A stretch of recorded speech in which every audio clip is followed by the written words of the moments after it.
Hi, good afternoon. This is Patrick Bourne again with another semi-quasi update for the Pac-12 media rights. This is coming from a USC writer, Matt Zemek, and it was yesterday, but I'm kind of pitching this one against the idea that TNT is like become the primary linear TV partner for the Pac, according to that Utes insider.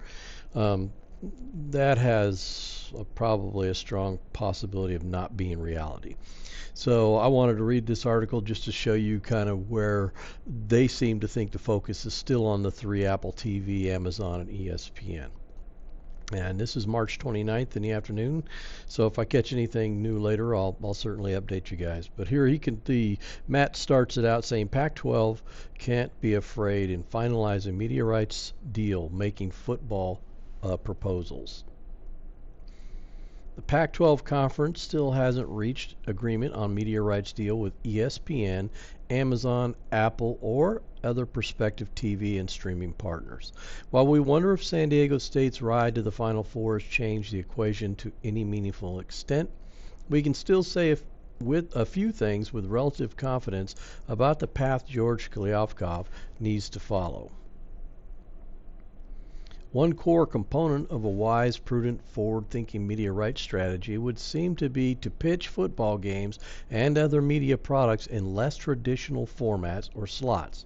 So meaning, streaming and different time slots.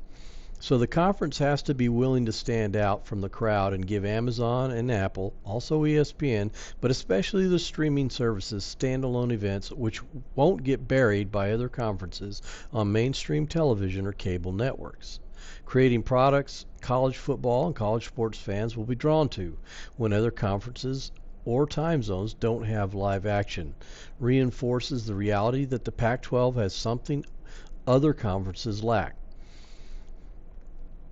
That is precisely the thing that Kliavkoff needs to capitalize on in order to arrive at a reasonably competitive price point, which stabilizes the conference and gives it a chance to be competitive several years from now, when the realignment map is likely to change due to various grant of right exit fees significantly declining for schools such as Florida State and Clemson, which might be inclined to leave the ACC for the SEC.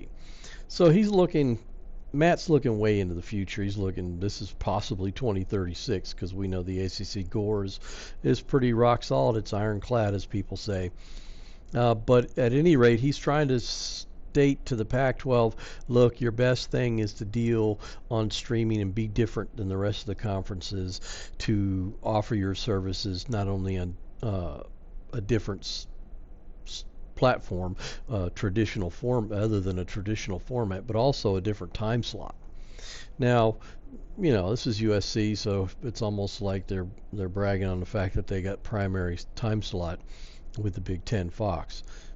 I don't know, maybe, but the point is that he's made several times references to Apple, Amazon, and ESPN and streaming services.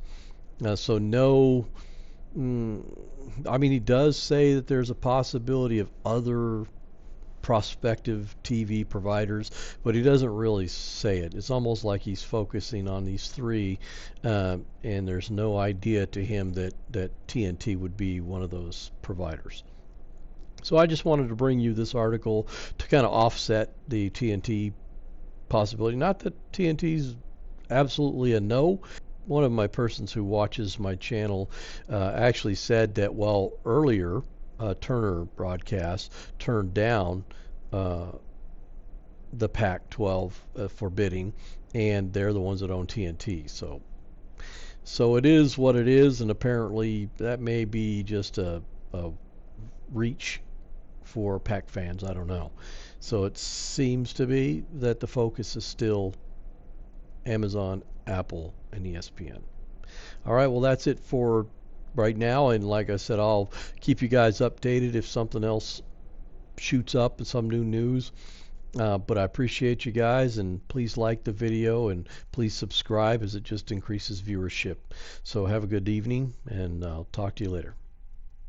Big 12 open for business. There is no doubt the Big 12 is open for business. We will leave no stone unturned to drive value for the conference.